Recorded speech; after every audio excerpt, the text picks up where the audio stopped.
اور پھر اس کے بعد رب اس کی ماں کے دل میں یہ بات ڈالے گا کہ وہ رب سے دعا کرے گی مولا میرے بیٹے کا کیا ہوا، رب فرمائے گا اس کو اٹھا کر جہنم میں پھینک دیا گیا، تو ماں عرض کرے گی مولا میں اپنے بیٹے کی خطا کو معاف کرتی ہوں تو بھی اس کو معاف کر دے۔ تو جب رب فرشتوں کو حکم دے گا کہ جاؤ اس کو جہنم سے نکالو اور جنت میں لے کر کے جاؤ، مالک ابن دینار نے پیغام دیا اور مالک ابن دینار صبح ہونے کے بعد پھر محمد ابن ہارون بلدی کے پاس آتے ہیں اور اس کو یہ پیغام یہ خوشخبری سناتے ہیں، لوگوں جہنم کا 3 دن کا عذاب بھی کم نہیں ہوتا ہے۔ اگر آپ نے تفصیلات سنی ہو جہنم کے عذاب کے بارے میں، جہنم کا عذاب کوئی عام عذاب نہیں ہے، وہاں کی آگ کی عام آگ نہیں ہے، 3 دن بھی بس، لیکن وہ شخص جو 40 سال سے اپنے رب کو منا رہا تھا اس کے لیے تو یہ بڑی بات تھی، جو ہر سال یہ کہہ کر ریجیکٹ کر دیا جاتا تھا، رد کر دیا جاتا تھا کہ تیری کوئی عبادت کو قبول نہیں کیا جاتا۔ اس کے لیے آج ہم دعائیں مانگے، ہم اپنے رب کو منائیں تو ہمیں اہمیت پتہ چلے۔ 40 سال کا بہت بڑا عرصہ ہوتا ہے، یہاں تو لوگ رب سے دعائیں نہیں مانگتے، سجدے میں سر رکھ کے رب کو یاد بھی نہیں کرتے اور اسی طرح جلدی جلدی نماز پڑھی اور اپنے کام میں لگ جاتے ہیں۔ وہ شخص جو 40 سال سے اپنے گناہوں کی معافی مانگ رہا تھا، جب اس نے یہ خوشخبری سنی، یہ خوشخبری سننے کے بعد میں مالک ابن دینار کہتے ہیں کہ وہ ایسا خوش ہوا کہ اس کی روح ہی پرواز ہوئی۔ انتقال ہونے کے بعد مالک ابن دینار کہتے ہیں چونکہ اس کو بخشش کا پروانہ مل چکا تھا اس لیے پھر اس کی نماز جنازہ انہوں نے پڑھائی اور لوگوں کے ساتھ اس کا دفن کا انتظام کیا اور اس کو دفنانے کے بعد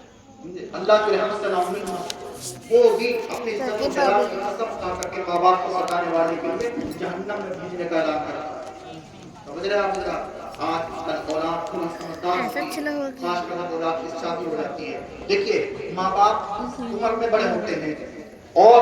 آنے والی بہو چھوٹی ہوتی ہے، وہ اگر یہ سوچ لے کہ یہ ماں باپ جیسے میرے ماں باپ تھے ایسے یہ بھی میرے ماں باپ ہیں، کبھی تو اس کے ماں باپ نے ڈانٹا بھی ہوگا مارا بھی ہوگا، یہی سوچ کر کے اپنے شوہر کے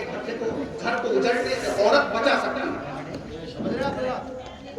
جو مردراز عورت ہے ان کی اگر 2-4 باتیں بری بھی ہے تو برداشت کرنے میں کون سی غلط بات ہے؟ بوڑھی عورت ہے کہنے کی سمجھ میں بات نہیں آتا، حالات بے قابو ہیں، حالات ایسے ہیں کہ برداشت کا مادہ آج کی نسل میں ہے ہی نہیں۔ کیا ہوا تھا ابھی؟ ان میں دین کی کمی ہے،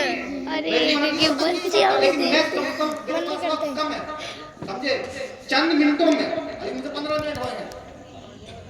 چند لمحوں میں کچھ ایسی بات آپ کے حوالے کرنا چاہتا ہوں کہ اگر آپ نے یاد کر لیا اور ان پر عمل کر لیا آپ کا بھی بیڑا پار اور آپ کے صدقے میں ہمارا بھی بیڑا پار۔ یاد رہے دین